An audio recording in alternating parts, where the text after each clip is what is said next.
The weather is brought to you in part by the Water and Sewerage Authority. Water, use what you need.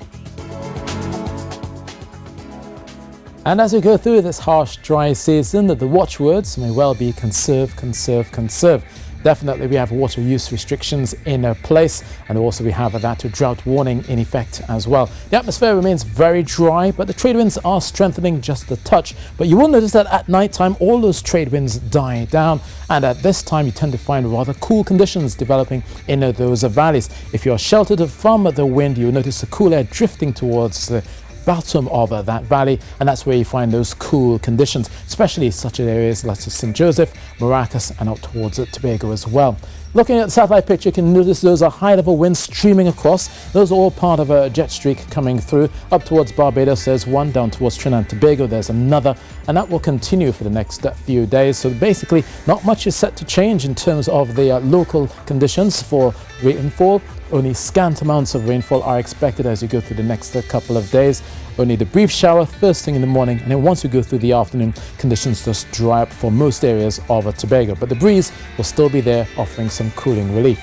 A similarly cool and clear night for Trinidad, leading you to a couple of clouds first thing in the morning. A few brief showers are likely, but it's a low chance of that happening. The sunshine will definitely be in effect for most areas from Maraval into Port of Spain, across into San Fernando as well as you go through the day, despite that brief shower coming in and out first thing in the morning and then eventually fading away by the time we get to the afternoon. So by night, looking at lows of 21 degrees Celsius in Trinidad, 23 in Tobago, 30 will be the high in Canaan, possibly 31 in Scarborough. And you will notice through Sunday and Monday, there's a likelihood of a bit more cloudiness around.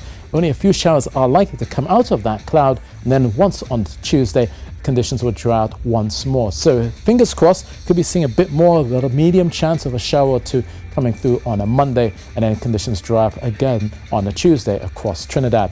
Heading offshore, the sailors will continue to make some strong northeasterly winds. A few whitecaps are likely, but they will also pick up the waves as well. A moderate chop 2 meters out in the Atlantic, could be pushing close to 2.5 once you get to Sunday and the Monday. So be mindful about that once you end of the weekend.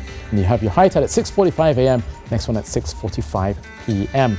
Now, of course, the Eastern Caribbean, they continue to see those high-level clouds streaming across. At the lower levels, there's a bit of moisture around, maybe just hanging up around this low-level trough for the Leeward Islands. So Antigua into St. Kitts, they may see some showers from that. Some of that may also stretch into the Dominican Republic for Santo Domingo, but elsewhere for the Greater Antilles, it's mostly settled.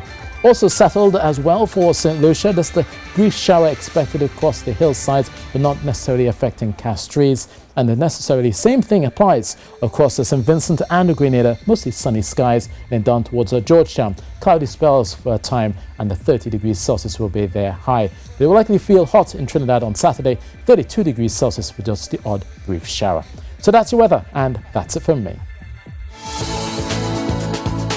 The weather was brought to you in part by the Water and Sewerage Authority. Water, use